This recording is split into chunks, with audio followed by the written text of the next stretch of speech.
Okay, what we're going to do for you right now is that because of the large amount of lessons that are included in a traditional, let's say, geometry album, as we've said before in our previous discussion videos, is that we're going to give you a sampling of what some of the presentations are like with students. But I think there are also some areas in geometry in which the method of presentation gets a bit repetitive, and that there's a little bit of less individual nuances that you would typically find with lessons moving along in the curriculum with operations and fractions and such. So in that interest, what we're just giving you, as also previously discussed in the constructive triangles lesson, or discussion rather, is that we've just given you the presentation on the triangle box and the large hexagon box.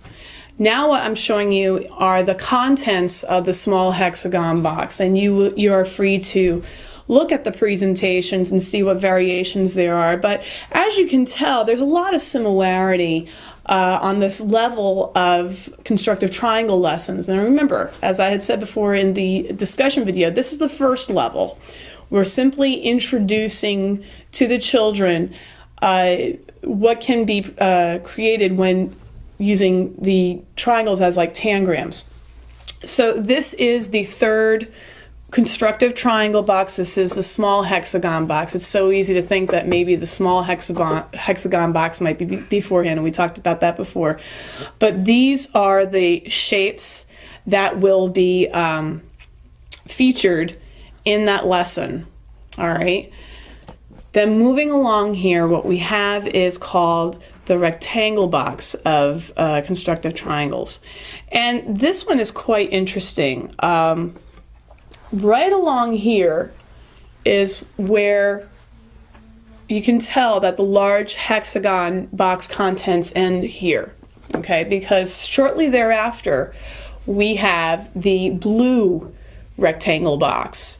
And you'll notice that there are many similarities and many differences. And what I'm going to do is I'm going to pick up these title cards here so that you can see it a little bit clearer, because I think by now you know what a trapezoid and a rhombus is, and you know what to expect as to what kind of composite figures you're going to be putting together. And I might have touched on this a little bit beforehand, but the reason why we have this large rectangle box with and you notice that this one has with the colors and the lines, and it kind of helps the children, guide them in the direction in a certain control of error to see what kind of variations of composite figures that can be created. And you'll notice that these two right isosceles triangles are congruent, but they're colored differently and they're lined differently. It's to show that you can make a parallelogram and a square out of these two right triangles.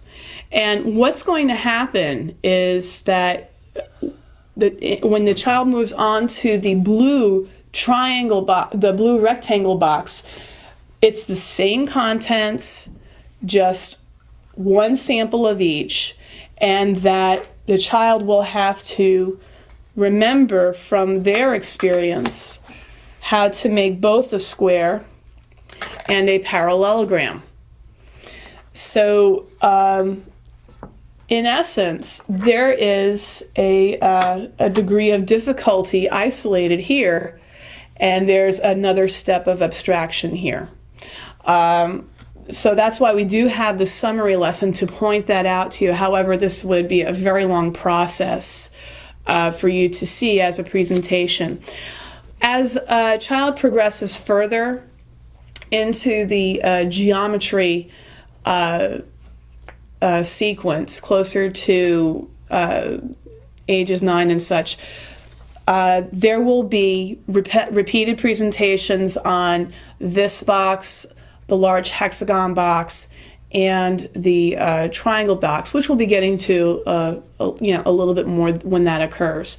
But nevertheless, this is the rest of the sequence. Now, after this, there's a very special lesson When you're just using constructive triangles and they are all congruent with each other, there are 12 right blue scalene triangles, no markings, and blue on both sides, so that a number of manipulations can be performed without seeing the backside. A lot of these triangles here have the brown backsides and such, and sometimes that might throw anyone off at this point. But now the reversibility is being demonstrated here. There's a lot more freedom to manipulate that. So pay attention to the next lesson that we're going to show you with a student. It's actually quite a very interesting lesson. We didn't want to